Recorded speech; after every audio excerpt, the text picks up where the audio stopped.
The Prison Boss Narcissist. Hello, I'm H.G. Tudor. As you know, I put a rich and varied number of individuals under the Tudor scope to make a determination as to, is this person a narcissist, to help you understand more about their behaviours and what it is that we see in those behaviours that marks them out as a narcissist. When it comes to those individuals that go under the Tudor scope, we of course have had some particularly violent men.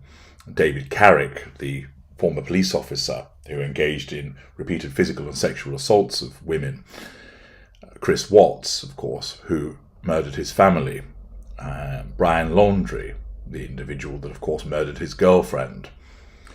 We have, of course, those more brusque and boastful narcissists such as Boris Johnson, Donald Trump, Prince Andrew, where we don't really hear about the abusive behaviours that go on behind the scenes. Yes, we've heard about Trump with his grab her by the pussy remarks, the allegations of sexual assault with regard to Prince Andrew, and of course Boris Johnson had an incident with his now wife where the police were called as a consequence of an argument that he was having with her. There are other narcissists that have a sour reputation, should we say, in terms of their conduct towards people. Ben Affleck, Kevin Spacey, with the various allegations made against him, Harvey Weinstein, who recently received yet more years to his sentence following a further conviction, Alec Baldwin, who's blown up in public, and Armie Hammer, with his treatment of former girlfriends.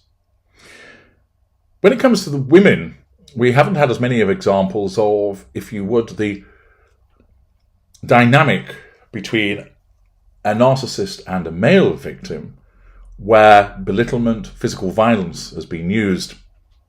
There may be instances of those narcissists that have gone under the Tudor scope that are female that engage in such behaviours, but we haven't actually had it reported to the same extent.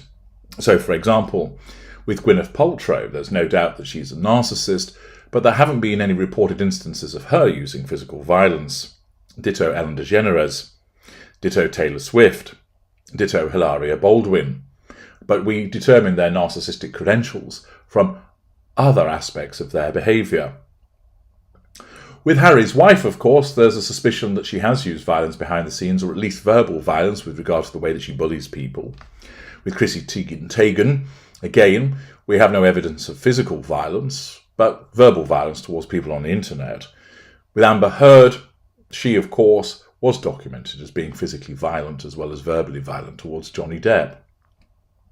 We have, though, in this example, an instance of a female narcissist behaving towards her husband, the intimate partner primary source, in a variety of ways which are manipulative, which also includes physical violence.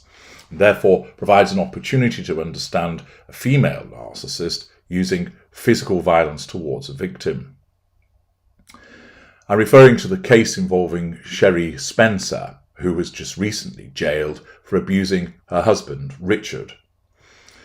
There have been various reports about this across UK media. I'm taking the information here from the Mail Online, from Martin Robinson's article. An abusive wife and prison boss who beat her husband every day, physical violence, sustained course of conduct, while calling him a pussy, verbal insult, and made him clear up her own feces, belittlement, during a horrific 2-decade campaign of terror, grinned in the dock, absence of emotional empathy, absence of remorse, as she was jailed for 4 years. The abuse, which I'm going to go into some detail about in the course of this report, of course, occurred over 20 years, which shows a sustained course of action and a pathological type of behaviour. Mother of 3, Sheree Spencer, 45, was sentenced at Hull Crown Court for making her husband Richard's life a living hell with daily beatings, assertion of control through physical violence, and verbal attacks, insult, that left him cowering on the floor in a fetal position. On one occasion, she defecated on the floor and forced him to clean it up, belittlement, humiliation. And another, she beat him with a wine bottle so hard, physical violence, it permanently disfigured his ear. The assaults included kicking, punching, hitting, biting, and spitting at him.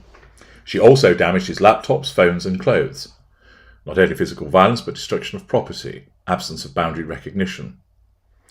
Jailing Spencer for 4 years, Judge Kate Rayfield told her that the abuse of Richard Spencer was the worst case of controlling and coercive behaviour I have seen.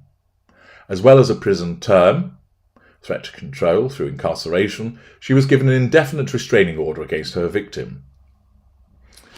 Threat to control by virtue of restraining order, but still grinned, absence of emotional empathy, as she left the dock to be taken down to the cells. She worked at the highest levels for HM Prison and Probation Service and bragged, grandiosity, to friends that she had the ear of former Prime Minister Boris Johnson. It was described as a great irony that Spencer had done so much work aimed at investigating the effect of custodial sentences on the family. In furious wine-fueled tirades, she would call him dum-dum, insult, and cause bruises and scratches that he would need to cover up with makeup before going outside. For years, he secretly recorded video and audio of his wife's attacks on him, and when police became involved, he handed over 43 images of his bruised face, taken on different dates, following savage assaults he had suffered. Mr. Spencer, of course, doing the correct thing with regard to the accumulation of evidence. Mr. Spencer would email them to himself and delete them from his phone so his wife didn't realise he was recording her violent assaults.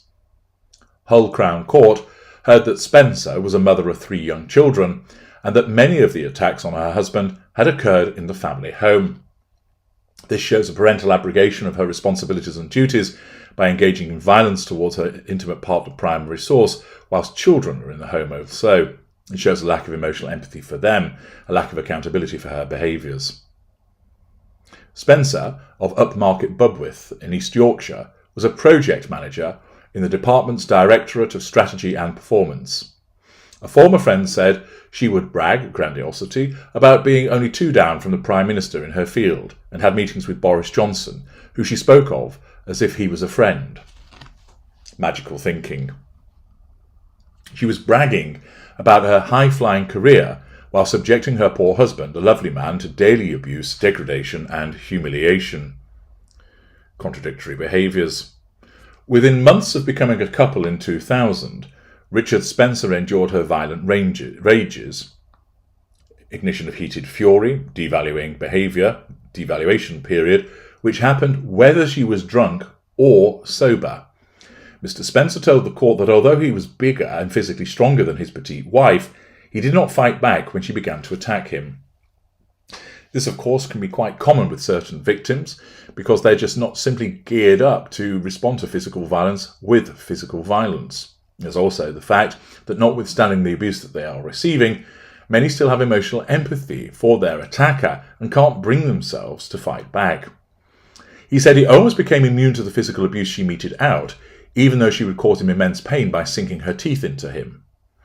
But he said the mental scars left by 16 years of her hate-filled attacks were what would leave the most lasting effect. Spencer's reign of domestic terror finally ended in June 2021 when the police were called to their family home by a concerned welfare worker. Her arrest that day, on suspicion of assaulting her husband, opened a door into the hell he had kept private for his entire married life. He stood before the court today and at one point struggled to choke back tears as he described his nightmare marriage in a personal statement. Mr. Spencer said, "From September 2000 to June 2021, sustained period, Sheree subjected me to hundreds of physically, mentally and emotionally abusive episodes, perpetrated in a pattern of behaviour going back over 20 years, almost half my life." Notice that this devaluing behaviour during the sustained devaluation period includes not only a range of manipulations but also shows that he was neither moved to escape nor was she moved to disengage from him. The article continues, "I have become resigned to the fact that I will never fully recover from her abuse and that it will have a permanent damaging impact on mine and my family's life.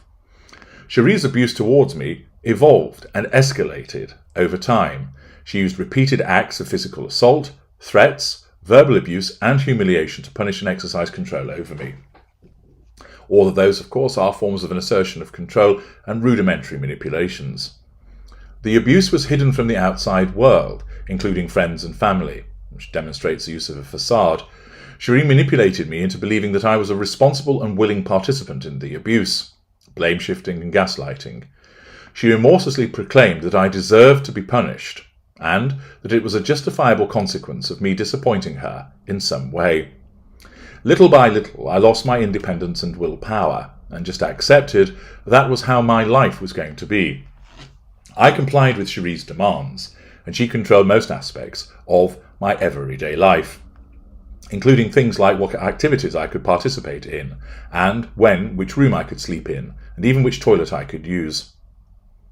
Gradually, I became isolated from family and friends, use of isolation to assert control, and was left deep in debt, financial control, causing me to feel trapped.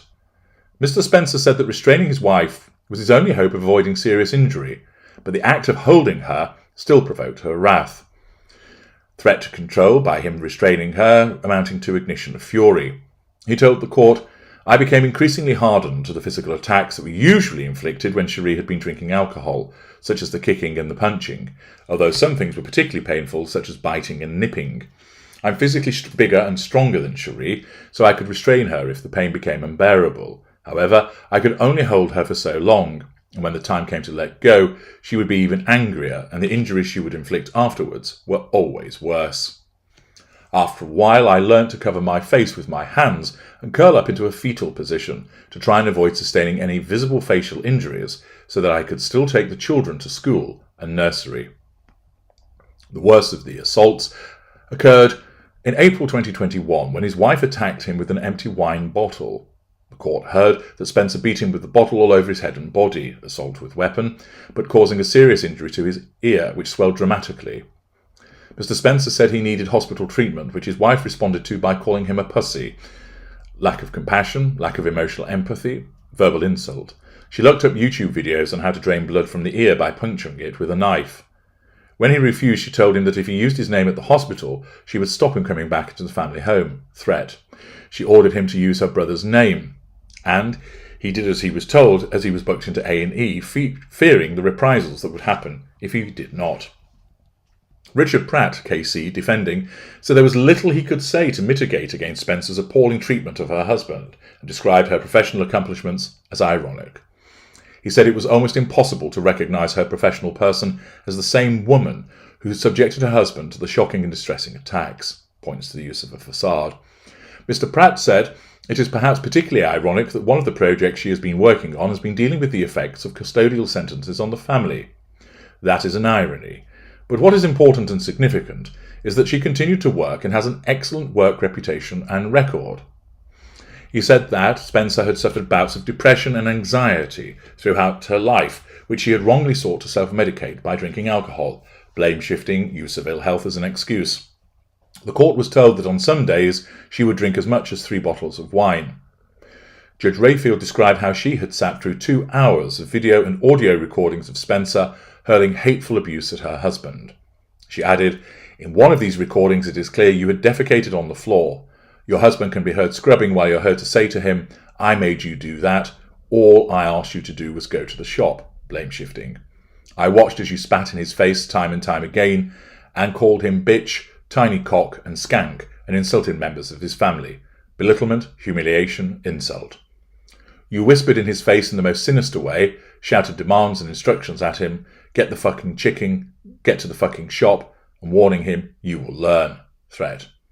By your actions, you intended to humiliate or degrade Richard, and you have caused him significant psychological harm. Richard Spencer was a vulnerable victim, isolated from his family and trapped financially. Spencer admitted coercive and controlling behaviour and 3 counts of assault, occasioning actual bodily harm. The charges could only cover a 5-year period dating from the time the law on controlling and coercive behaviour was passed in late 2015.